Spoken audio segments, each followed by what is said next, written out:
Hello Pisces, thank you for joining me for your weekly forecast for week commencing the 20th of February. Late last week, saw the Sun moved into your Zodiac sign, returning to Pisces after an 11-month vacation. Now by the end of this week, Mercury pitches up in your sign too, the planet of thought and ideas. It has to be said, Mercury in this location is not at its best, but it's still a valuable asset to you because it's going to move you out of a contemplative phase into much more of an action one. But the most important part of this week occurs on Sunday too, when there's a wonderful solar eclipse in your zodiac sign. This is going to embrace your co-ruler of Neptune, the planet of dreams, the planet of art and imagination, film and photography, and it's going to enrich your way of approaching things hugely over the next 6 months. Eclipses work in pairs, so if we look how this feeds into the lunar eclipse of the 10th and the 11th, depending on where you live, then I think it's balancing your individuality with practicality.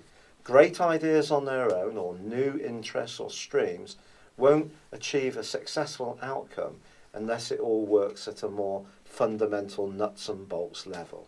So that's the challenge for you, but also the opportunity over the next 6 months. And it's an incredible opportunity because your basic vibe is going to reach a much higher frequency during this time. It is true on Tuesday of this week that the North Node reversing in Virgo goes into an exact opposition with the Sun. And this just reminds you to stay mindful of how other people interact with you, their needs and how they view what is so important to you, because I do think you're going to become much more single-minded now. But this week also throws down the gauntlet to you, or a challenge, in terms of your long-term future direction and the people that you link with and network with that can be very important to us, because your values or your needs, certainly in terms of money, may go through a sudden shift this week. You could become a lot more forceful about what you feel is rightly yours, but that can put you at odds with someone who up until now you've perhaps got along very well with. But then maybe there are times in our lives when we do have to actually recognise that what we do for ourselves is the primary thing. If you're someone who's very accustomed to being a people pleaser, for example, this is an ideal opportunity this week to grapple with what makes sense for you. If you're someone who's naturally single-minded, I think just stay conscious that other people have their own visions, their own drives, their own dreams.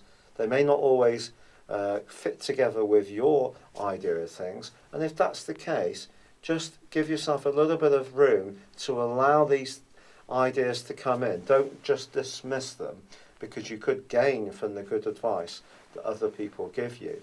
But I do feel as both Mars and Uranus connect in a conjunction and go opposite Jupiter in the second half of this week, you may even find yourself feeling quite compulsive when it comes to spending money, and it may be a big ticket item that you suddenly make a decision to go for, but think about what the long-term implications will be. But in general, this is a hugely exciting week for you. It's been a real pleasure being with you, Pisces. Thank you for joining me. Good luck and goodbye for now.